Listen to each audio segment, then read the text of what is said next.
गेले अनेक वर्ष चाललेला आहे, याची सांगता आपण या ठिकाणी करतो। आणि एकूणच या उपक्रमाच्या माध्यमातून गावोगावी पर्यावरणाची जागृती करण्याचा प्रयत्न आपण करतो।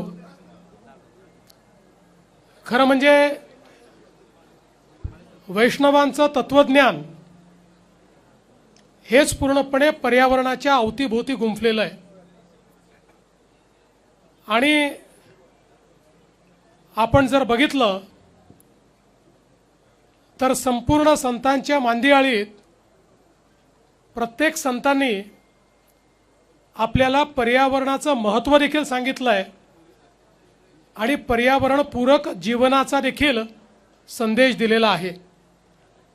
आणि म्हणून वारीच्या निमित्ताने हाच संदेश पोचवण्याचं काम ही पर्यावरणाची वारी करते। मी पर्यावरण विभागाचं, प्रदूषण नियंत्रण मंडळाचं, सर्व अधिकाऱ्यांचं मनापासून अभिनंदन करतो।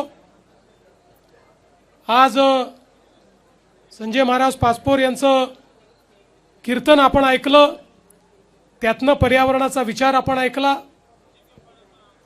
त्यासोबत दरवर्षी चंदाताईंचं भारूड असतं, यावेळेस संध्याताईंचं होतं।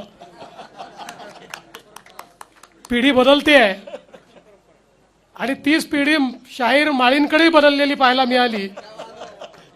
आणि पृथ्वीराज आता 10 वर्षापूर्वी त्याला छोटंसं बघितलेलं होतं, त्यामुळे त्यांनीही पोवाड्याच्या माध्यमातून आणि गोंधळाच्या माध्यमातून तोच विचार आपल्यापर्यंत पोचवला।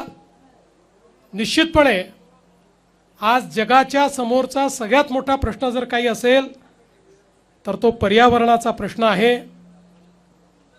कोणीही एक व्यक्ती हा प्रश्न सोडवू शकत नाही, पण आपण सर्व एकत्रित आलो आणि खऱ्या अर्थानं संतांच्या विचारावर चालायचं ठरवलं तर हा प्रश्न निश्चितपणे सुटू शकेल। आणि म्हणूनच ही जी काही परंपरा पर्यावरणाच्या वारीची पंढरीच्या दारीमध्ये आणण्याची आपण सुरू केली आहे, त्याबद्दल आपल्या सर्वांचं मी मनापासून अभिनंदन करतो। संजयजी, आपण दरवर्षी अतिशय सुंदर याचं संचलन करता, त्याबद्दल आपलंही, राहुल रेखावारजी आपलंही मनापासून अभिनंदन करून मी सर्वांना शुभेच्छा देतो। रामकृष्ण हरी।